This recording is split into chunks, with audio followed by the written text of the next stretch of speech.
Uh, all the way from Hollywood, welcome to Planet YouTube. And this is Batman. Hope you're having a nice day today.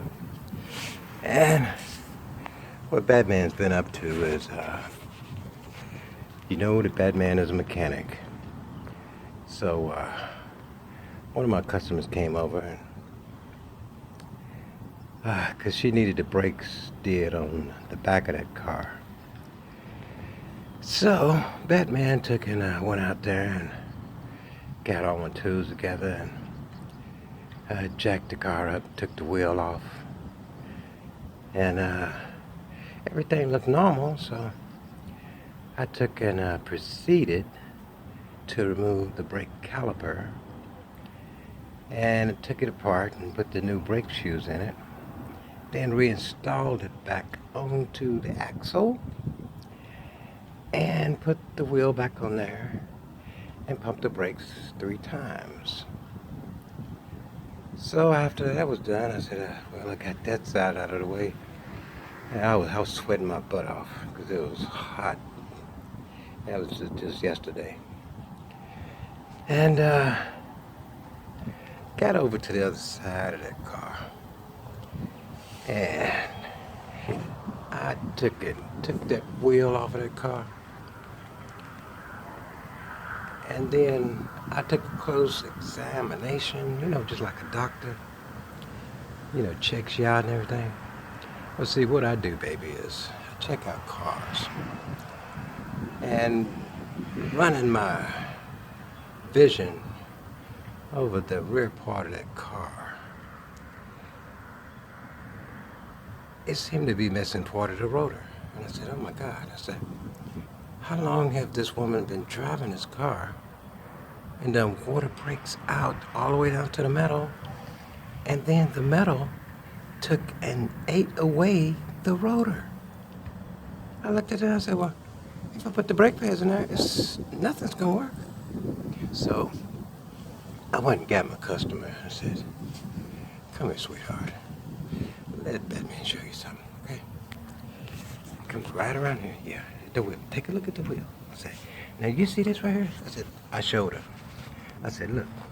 I said, the rotor, your rotor is sitting right here. I put my finger on it, like where it done been chewed down, like it was a blade from off a circular saw.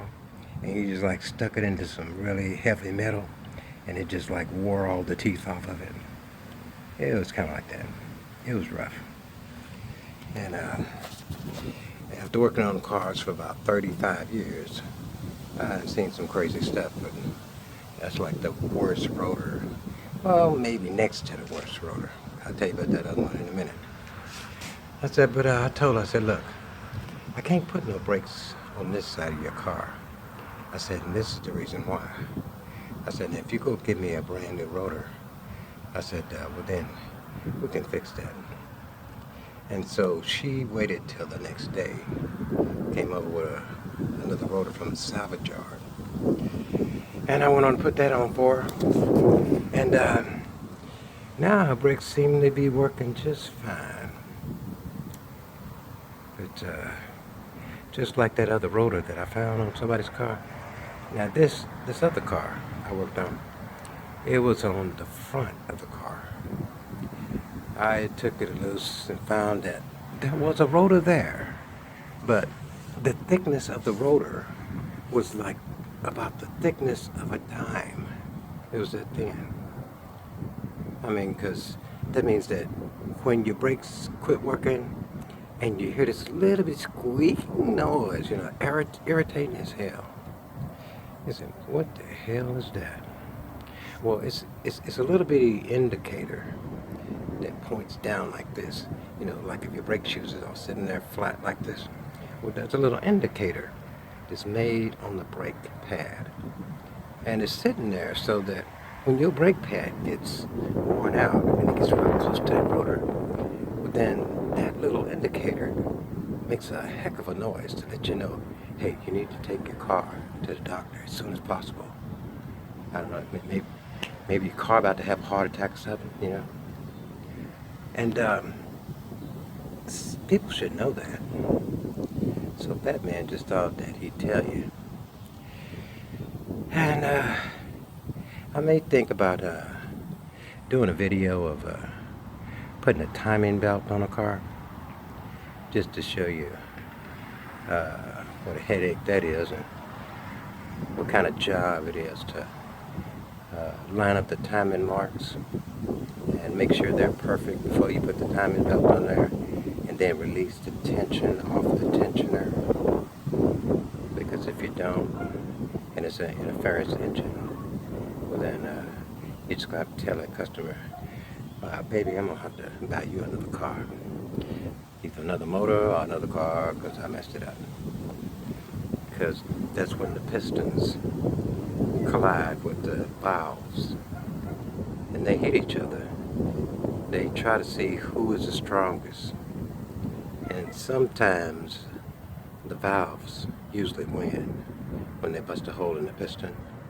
Other times, if the piston is strong, it'll just bend the valve, and that valve being, instead of straight, it'll be bent like this, which will make it stick inside the engine, and it won't be able to open up to let your fuel go through the fuel system and on up to the engine, so that it can safely start. I found that problem, and that was in a PT Cruiser, and so I had to take the oil pan off and remove that piston with the hole in it with a brand new piston, so that this engine would have life again. Now, I'm a doctor. Yes, I am. I don't have my medical degree in it, but I think I have my medical degree because of how many cars I've worked on as a patient of mine. So if it's been sitting in the barn for 50 years, Dr. Batman can bring it back to life. I say with just a little bit of ingenuity, a little bit of on hands work, Batman can create a new car just for you, baby. And you heard it from Batman. Now you have a nice day, and we'll chat at you on the next video. I love you.